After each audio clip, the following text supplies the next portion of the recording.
Today you will read and analyze passages from two novels. As you read these texts, you will gather information and answer questions about each text individually and about the relationship between the texts, so you can write an analytical essay.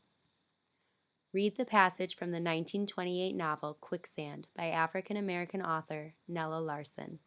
Then answer questions 1. From Quicksand by Nella Larson.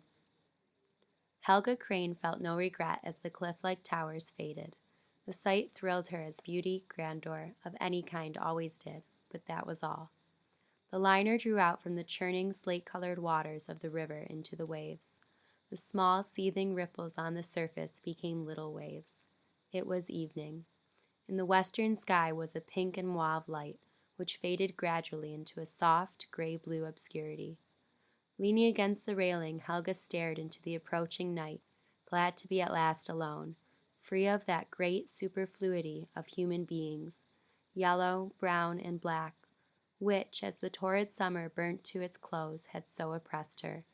No, she hadn't belonged there. Of her attempt to emerge from that inherent aloneness which was part of her very being, only dullness had come, dullness and a great aversion.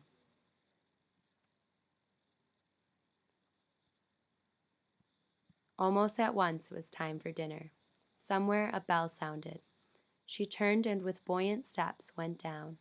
Already she had begun to feel happier. Just for a moment, outside the dining salon, she hesitated, assailed with a tiny uneasiness which passed as quickly as it had come. She entered softly, unobtrusively, and after all, she had little fear for nothing. The purser, a man grown old in the service of the Scandinavian American line, remembered her as the little dark girl who had crossed with her mother years ago, and so she must sit at his table. Helga liked that. It put her at ease and made her feel important.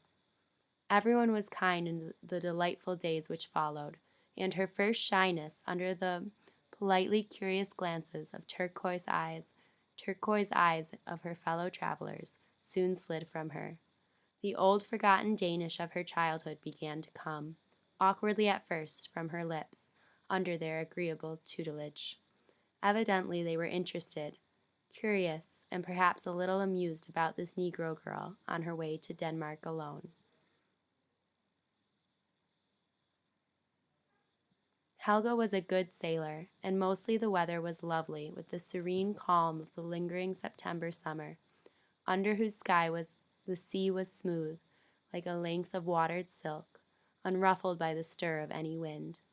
But even the 2 rough days found her on deck, reveling like a released bird in her returned feeling of happiness and freedom, that blessed sense of belonging to herself alone and not to a race. Again she had put the past behind her, with an ease which astonished even herself.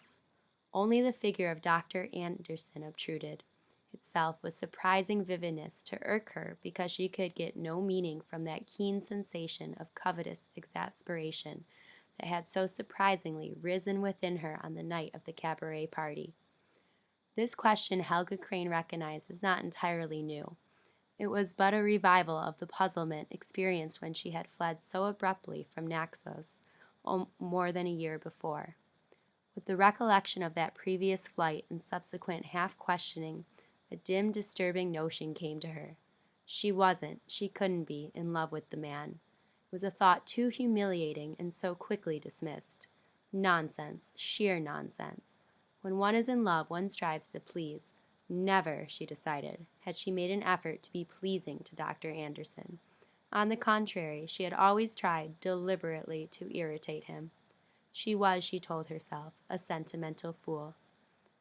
Nevertheless, the love of love stayed with her, not prominent, definite, but shadowy, incoherent. And in a remote corner of her consciousness lurked the memory of Dr. Anderson's serious smile and gravely musical voice. On the last morning, Helga rose at dawn, a dawn outside old Copenhagen.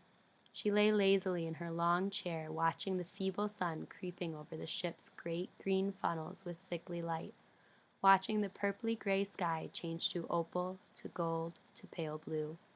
A few other passengers, also early risen, excited by the prospect of renewing old attachments, of glad homecomings after long years, paced nervously back and forth. Now at the last moment they were impatient, but apprehensive fear, too, had its place in their rushing emotions. Impatient Helga Crane was not, but she was apprehensive. Gradually, as the ship drew into the lazier waters of the dock, she became prey to sinister fears and memories. A deep pang of misgiving nauseated her at the thought of the aunt's husband, acquired since Helga's childhood visit. Painfully, vividly, she remembered the frightened anger of Uncle Peter's new wife, and looking back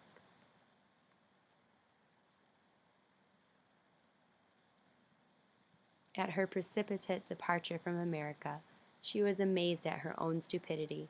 She had not even considered the remote possibility that her aunt's husband might be like Mrs. Nilsson. For the first time in 9 days, she wished herself back in New York, in America. The little gulf of water between the ship and the wharf lessened. The engines had long ago ceased their whirring, and now the buzz of conversation, too, died down. There was a sort of silence. Soon the welcoming crowd on the wharf stood under the shadow of the great sea monster, their faces turned up to the anxious ones of the passengers who hung over the railing. Hats were taken off, handkerchiefs were shaken out and frantically waved. Chatter. Deafening shouts. A little quiet weeping. Sailors and laborers were yelling and rushing about. Cables were thrown. The gangplank was laid. Silent, unmoving, Helga Crane stood looking intently down into the gesticulating crowd. Was anyone waving to her? She couldn't tell. She didn't in the least remember her aunt, save a hazy, pretty lady. She smiled a little at the thought of her aunt, or anyone waiting there in the crowd below, would have no difficulty in singling her out. But had she been met? When she descended the gangplank she was still uncertain and was trying to decide on a plan of procedure in the event that she had not. A telegram before she went through the customs? Telephone? A taxi? But again, she had all her fears and questionings for nothing. A smart woman in olive green came toward her at once, and even in the fervent gladness of her relief, Helga took in the carelessly trailing purple scarf and correct black hat that completed the perfection of her aunt's costume, and had time to feel herself a little shabbily dressed. For it was her aunt, Helga saw that at once. The resemblance to her own mother was unmistakable. There was the same long nose, the same beaming blue eyes, the same straying pale brown hair, so like sparkling beer.